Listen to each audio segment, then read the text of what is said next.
नमस्कार दोस्तों, तो स्वागत है आपका अपने YouTube चैनल A1 टीचर्स पर। आज हम शुरू करेंगे कक्षा 10वीं की गणित की प्रश्नावली 1.2 में। 1.2 में सिर्फ 3 सवाल दिए गए हैं। तीनों सवालों को आज हम इसी वीडियो में सॉल्व करेंगे। चलिए, पहला क्वेश्चन लिखा है, सिद्ध कीजिए कि √5 एक अपरिमेय संख्या है। ठीक है, तो हमें इसको अपरिमेय सिद्ध करना है, तो इसके लिए हमें उसको उल्टा मानना पड़ेगा। लिखेंगे, माना √5 एक परिमेय संख्या है। सिद्ध क्या करना है? अपरिमेय। तो मानेंगे क्या? परिमेय। एक परिमेय संख्या है। ठीक, अगर कोई संख्या परिमेय संख्या होती है तो उसे a/b के रूप में लिख सकते हैं। तो √5 को हम a/b के रूप में लिख सकते हैं। यहाँ लिख देंगे जहां a और b कैसी संख्या है? सहअभाज्य हैं। सहअभाज्य संख्या है। अब सहअभाज्य संख्या क्या होती हैं? सहअभाज्य संख्या वे संख्या होती हैं जिनमें एक के अलावा कोई अन्य गुणनखंड ना हो। यानी कि सीधी सी बात कहें, अगर कोई संख्या किसी भी संख्या से विभाजित नहीं होती है तो वो तो सहअभाज्य संख्या कहलाती है। ठीक है, तो हमने क्या मान लिया? ये सहअभाज्य संख्या है। तो अब हम इसके आगे क्या करेंगे? इसका करेंगे त्रिय गुणा। जो b/a में है बराबर के इस साइड आएगा तो यहाँ जाएगा गुणा में, बराबर में a। अब लिखेंगे दोनों पक्षों का वर्ग करने पर। दोनों पक्षों का वर्ग करने पर। वर्ग करने पर दोनों पक्षों का वर्ग होगा। अगर b का वर्ग होगा तो b² और √5 का वर्ग होगा तो √ हट जाएगा और बचेगा सिर्फ 5। और यहाँ a का वर्ग होगा तो a²। ठीक है, और ये 5 है जो ये गुणा में है, उस साइड जाएगा तो ये आएगा बटे में। इसको मान लेंगे हम समीकरण नंबर 1। अब देखना है, यहाँ पर लिखेंगे जो 5 है पूरे a² को विभाजित कर रहा है, तो ये 5 a को भी विभाजित करेगा। इतनी सी बात आई आपको समझ में? तो यहाँ लिखेंगे नीचे a² 5 को विभाजित करता है। 5 को विभाजित करता है तो 5 लिखना था आगे। 5 है जो वो a² को विभाजित करता है तो 5 a को भी विभाजित करेगा। a को भी विभाजित करेगा। आप लोगों को अगर समझ में ना आए मेरी राइटिंग तो मैं बोल देता हूँ। ठीक है, मैथ में वैसे राइटिंग मायने नहीं रखती है, बस सफाई चाहिए अपन को, है ना। ऐसे लगाओगे सफाई से पूरे नंबर मिलेंगे। तो जब 5 a² को विभाजित करेगा तो 5 a को विभाजित करेगा। तो यहाँ आप क्या मानते हैं अपन? a बराबर क्या मान लेंगे? 5c। क्या मान लेंगे?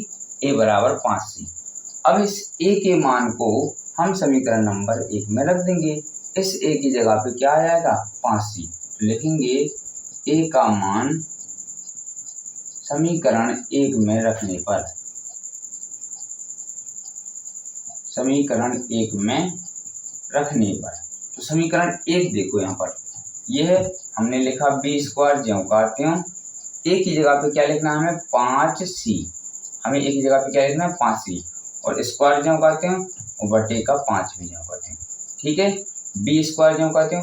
5 का वर्ग होगा 25, c का वर्ग होगा c² बटे का 5 ज्यों का त्यों।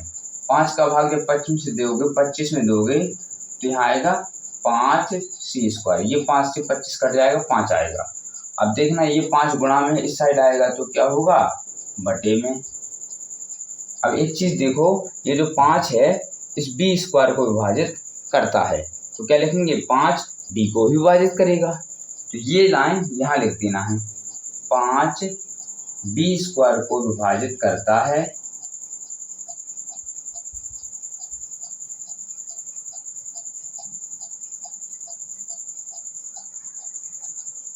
यहाँ हम क्या लिख देंगे? 5 है जो वो b² को विभाजित करता है तो 5 b को भी विभाजित करेगा। अब यहाँ पर हम समीकरण नंबर 2 इसको मान लेंगे। अब यहाँ पर हमने शुरुआत में देखो हमने क्या माना था? a और b हैं जो वो सहअभाज्य संख्या हैं, लेकिन यहाँ पर देखो a तो 5 से कट गया और b भी 5 से कट गया। हमने ऊपर जबकि माना है वो तो सहअभाज्य है, किसी से नहीं कटती हैं, लेकिन यहाँ पर क्या हो गया? ये तो कट गई। तो इसमें क्या लिखेंगे? यह विरोधाभास हो रहा है। हमें क्या प्राप्त हो रहा है? विरोधाभास हो रहा है। तो इसके बाद लिखेंगे, आप इसका स्क्रीनशॉट ले लो, फिर मैं बताता हूँ इसके नीचे क्या लिखना है। चलिए, हमें क्या विरोधाभास प्राप्त हुआ?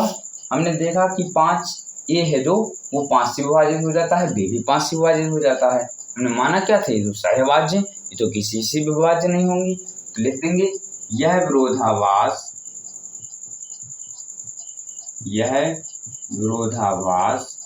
हमारी गलत कल्पना से प्राप्त हुआ। हमारी गलत कल्पना से प्राप्त हुआ, अतः इसलिए √5 कैसी एक अपरिमेय संख्या है। कैसी है? अपरिमेय संख्या है। जबकि हमने कल्पना क्या की थी? एक परिमेय संख्या है, लेकिन ये तो परिमेय संख्या नहीं निकली, क्योंकि ए और बी तो 5 से विभाजित हो जाते हैं। उम्मीद करता हूँ आप लोगों को पहला क्वेश्चन समझ में आ गया होगा। अब चलते हैं अपन दूसरे क्वेश्चन पर। यह आ गया हमारा दूसरा क्वेश्चन। सिद्ध कीजिए कि 3 + 2√5 एक अपरिमेय संख्या है। अब हमें इसको सिद्ध करना है, तो हम इसके लिए शुरुआत पहले जैसा मानेंगे। इसका हल होता है यहाँ से, इसको मानेंगे, माना 3 + 2√5 एक परिमेय संख्या है। इसका हमेशा विरोधा ही मानना है, विरोधाभास। परिमेय संख्या है, क्या मानेंगे? परिमेय संख्या। अगर कोई संख्या परिमेय संख्या होती है तो उसको तो हम a/b के रूप में लिख सकते हैं, और लिख देंगे a और b कैसी हैं? सहअभाज्य हैं। सहअभाज्य हैं, ठीक है। अब सहअभाज्य हैं, तो अब इसके आगे क्या करेंगे हम? जो 3 प्लस का है वो उस साइड जाएगा, तो ये कोई संख्या अगर इस साइड प्लस की हो तो उस साइड जाता है तो माइनस की। यहाँ क्या बचेगा? 2√5। यहाँ a/b ज्यों करते हो, ये प्लस का 3 इस साइड आया तो ये हो जाएगा माइनस का। अब ये वाली संख्या बटे में है तो इसके भी बटे में लिख लेंगे, और इसको लिखेंगे ज्यों का त्यों। अब इसका जब एलसीएम लेंगे तो a का 1 में 3 गुणा और b का 3 में, तो यहाँ आ जाएगा 3b। a का 1 में a, b का 3 में 3b। और ये जो 2 गुणा में है इसको भी बटे में ले जाएंगे, तो यहाँ आ जाएगा a - 3b बटे 2b। यहाँ पर हमने देखा है जो a b हैं ये पूर्णांक हैं। कैसी हैं? पूर्णांक है। अगर a b पूर्णांक है तो ये पूरी संख्या कैसी होगी? परिमेय संख्या होगी। ऐसी होगा, तो यहाँ लिखेंगे a b पूर्णांक हैं, तो ये जो संख्या है a - 3b बटे 2b एक परिमेय संख्या है। परिमेय संख्या है। जबकि हम अभी पढ़ के आए हैं कि √5 कैसी संख्या है? अपरिमेय संख्या है, तथा √5 अपरिमेय संख्या है। कैसी संख्या है? अपरिमेय संख्या है। तो ये हमें क्या प्राप्त होगा? विरोधाभास प्राप्त हुआ। एक अपरिमेय संख्या परिमेय संख्या के बराबर नहीं हो सकती है, तो ये सिद्ध हो गया हमारा। ठीक है, तो यहाँ हम सीधा लिख देंगे यह विरोधाभास यहाँ लिखेंगे यह विरोधाभास हमारी गलत कल्पना के कारण हुआ, इसलिए 3 + 2√5 एक अपरिमेय संख्या है। कैसी संख्या है? अपरिमेय संख्या है। उम्मीद करता हूँ ये सवाल आपको समझ में आ गया होगा। अब चलते हैं क्वेश्चन नंबर 3 पर। क्वेश्चन नंबर 3 में टोटल 3 पार्ट हैं, तो एक हर पार्ट को हम अलग अलग सॉल्व करेंगे। ठीक है, पहला पार्ट दिया गया है 1/√2, यानी 1/√2 को हमें सिद्ध करना है कि ये अपरिमेय संख्या है। तो हम मानेंगे, माना 1/√2 एक परिमेय संख्या है। एक परिमेय संख्या है। तो जब कोई परिमेय संख्या होती है तो उसको हम a बटे b के रूप में लिख सकते हैं। यहाँ लिख देंगे a और b कैसी हैं, सहअभाज्य। आप लोग समझ गए होंगे, ठीक है। तो इसको क्या करेंगे हम, त्रियक गुणा। तो पहले होगा √2 का a से, तो यहाँ किसी का भी कर दो, पहले b का a से करेंगे और a का √2 से, तो a√2, ठीक है। अब करेंगे दोनों पक्षों का वर्ग करने पर, दोनों पक्षों का वर्ग करने पर, दोनों पक्षों का वर्ग करेंगे तो ये b का हो जाएगा b², a का हो जाएगा a², और किसी रूट के ऊपर अगर स्क्वायर चढ़ी हो तो स्क्वायर से रूट हट जाता है, यहाँ पर बचेगा 2। तो इसको हम ऐसे लिख सकते हैं 2a²। देखना अब ये 2 जो गुणा में है इसको बटे में लाएंगे, यहाँ हो जाएगा a²। इसको मानेंगे समीकरण नंबर 1। तो देखना यहाँ पर लिख सकते हैं अपन कि जो 2 है वो b² को विभाजित करेगा। यहाँ पर हम लिख सकते हैं कि जो 2 है वो b² को विभाजित करेगा। अगर 2 b² को विभाजित करेगा तो 2 b को भी विभाजित करेगा, जैसा हम लिख सकते हैं ना। चलिए अगर 2 b को विभाजित करेगा तो क्या मानेंगे, अब b बराबर 2c, b बराबर क्या मानेंगे 2c, ठीक। b बराबर 2c माना, लिखेंगे अब b का मान समीकरण नंबर 1 में रखने पर, b का मान समीकरण 1 में रखने पर, ठीक। अब जहाँ पर b है वहाँ पर हमें सिर्फ 2c लिख देना है। यहाँ पर b था तो 2c, तो यहाँ पर क्या आएगा, ये समीकरण 1 है, इस b की जगह पे हमने 2c लिख दिया, बटे का 2 लिख दिया, बराबर में a² लिख दिया। 2 का वर्ग होगा 4 और c का वर्ग होगा c², और बटे का तो ज्यों का त्यों, ठीक है। तो a², इतना है आप लोगों को समझ में। अब 2 का भाग देंगे 4 में, 2 एकम 2, 2 दूनी 4, यहाँ पर क्या बचा 2c² बराबर a²। तो यहाँ लिखेंगे c² बराबर a² बटे 2। तो यहाँ इसको मान लेंगे हम समीकरण नंबर 2। अब इसमें बिल्कुल सेम भाषा लिखनी है। इसमें क्या लिखेंगे, इसमें जो 2 था वो b² को विभाजित कर रहा था, इसमें जो 2 है वो a² को विभाजित करेगा। तो लिखेंगे 2 a² को विभाजित करेगा तो 2 a को भी विभाजित करेगा, बिल्कुल सेम। समझ में आया। चलो मैं आपको लिख कर दे देता हूँ, आप इसका स्क्रीनशॉट ले सकते हैं, थोड़ा इसको साफ करना पड़ेगा, है ना। यहाँ लिखेंगे 2, यहाँ लिखेंगे 2 a² को विभाजित करेगा। ये जो 2 है a² को विभाजित करेगा तो 2 a को भी विभाजित करेगा। अब देखना हमने शुरू में माना था कि जो a और b थे वो सहअभाज्य संख्याएं थी, लेकिन यहाँ पर तो देखो a भी 2 से विभाजित हो रहा है और b भी 2 से विभाजित हो रहा था, अभी हमने पढ़ा है। तो इसको क्या लिखें, यह विरोधाभास प्राप्त हुआ। क्या होगा, यह विरोधाभास प्राप्त हुआ। इसमें हम लिख देंगे, यहाँ हम लिख देंगे यह विरोधाभास हमारी गलत कल्पना के कारण हुआ, इसलिए 1/√2 एक अपरिमेय संख्या है। आप लोगों को समझ में आ गया होगा। चलिए चलते हैं तीसरे के दूसरे पार्ट नंबर पे, ठीक है। दूसरा क्वेश्चन है तीसरे का, दूसरा क्वेश्चन 7√5। इसको भी मानेंगे, माना 7√5 एक परिमेय संख्या है। क्या मानेंगे, माना 7√5 एक परिमेय संख्या है। अब अगर कोई संख्या परिमेय संख्या होती है तो उसको हम a/b के रूप में लिख सकते हैं, जहां a और b सहअभाज्य संख्याएं हैं। कैसी संख्या हैं, सहअभाज्य संख्याएं हैं।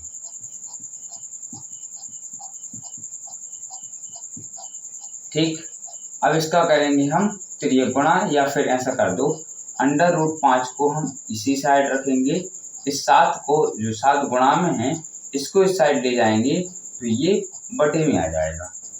हमें पता है कि a और b एक पूर्णांक है, तो जो संख्या होगी वो एक परिमेय संख्या होगी, और √5 हम पढ़ चुके हैं कि एक अपरिमेय संख्या है। तो लिखते हैं a और b पूर्णांक हैं, पूर्णांक हैं तो जो संख्या है a/7 एक परिमेय संख्या है, परिमेय संख्या है, जबकि √5 एक अपरिमेय संख्या है। अब परिमेय संख्या और अपरिमेय संख्या बराबर नहीं हो सकती हैं, तो ये तो विरोधाभास प्राप्त हो गया, अपरिमेय संख्या है, तो ये तो हमें विरोधाभास प्राप्त हो गया। तो कैसे वही लिख देंगे, यह विरोधाभास हमारी गलत कल्पना के कारण हुआ, लिख देंगे यह विरोधाभास हमारी गलत कल्पना के कारण प्राप्त हुआ, इसलिए 7√5 एक अपरिमेय संख्या है। क्योंकि जो परिमेय होती है और अपरिमेय संख्या वो बराबर नहीं होती हैं, इसलिए हमें अब विरोधाभास प्राप्त हो रहा है ना, इसलिए कह सकते हैं कि जो हमने जो कल्पना की थी परिमेय संख्या है वो हमारी गलत है, इसलिए 7√5 एक परिमेय संख्या। अब चलते हैं तीसरे के पार्ट नंबर तीसरे पर। ये सवाल दिया गया है 6 + √2 एक अपरिमेय संख्या अपन को सिद्ध करना है, ठीक है। तो इसको अभी हम मानेंगे, माना 6 + √2 एक परिमेय संख्या है, ये हमने कल्पना कर ली, ठीक है, परिमेय संख्या है। अगर ये परिमेय संख्या है तो इसको तो भाई हम a/b के रूप में लिख सकते हैं, और जहाँ a और b सहअभाज्य संख्या है, सहअभाज्य संख्या है, ठीक। अब अगर सहअभाज्य संख्या है तो ये प्लस का 6 उस साइड जाएगा तो क्या हो जाएगा, माइनस का 6, यहाँ पर √2 बचा, ज्यों का त्यों a/b, ये प्लस का 6 इस साइड आया माइनस का 6, इसके बटे में 1 लेंगे, ये √2 ज्यों का त्यों, ये b ज्यों का त्यों, a का इसमें करेंगे a और b का करेंगे 6b, ठीक। हमें पता है कि a और b है जो वो पूर्ण संख्या है, और पूर्ण संख्या है तो ये पूरी संख्या परिमेय संख्या होगी, और जो √2 है ये एक अपरिमेय संख्या है। आप देखना अपनी बुक में वो प्रमेय नंबर 1.3 है, उसमें हमने सिद्ध किया है √2 एक अपरिमेय संख्या है। पेज नंबर कितने पर है, 8 पर, आप देख लेना। तो यहाँ पर लिखेंगे, इसमें हम लिख देंगे कि a और b एक पूर्णांक है, तो ये जो पूरी संख्या वो एक परिमेय संख्या होगी, जबकि √2 कैसी है, अपरिमेय संख्या है। तो लिखेंगे यह विरोधाभास हमारी गलत कल्पना से प्राप्त हुआ, इसलिए 6 + √2 एक अपरिमेय संख्या है। ये विरोधाभास कैसे प्राप्त हुआ, क्योंकि ये जो परिमेय संख्या है और ये अपरिमेय संख्या है, और कभी भी परिमेय संख्या और अपरिमेय संख्या बराबर नहीं होती हैं, इसलिए एक विरोधाभास प्राप्त हो रहा है। उम्मीद करता हूँ आप लोगों को सवाल पूरे समझ में आ चुके होंगे। एकदम बिल्कुल सरल भाषा में मैंने आपको समझाया है। अगर वीडियो अच्छी लगी हो तो एक लाइक करके जरूर जाना और सब्सक्राइब भी करते जाना। थैंक यू, वेलकम, फिर मिलेंगे।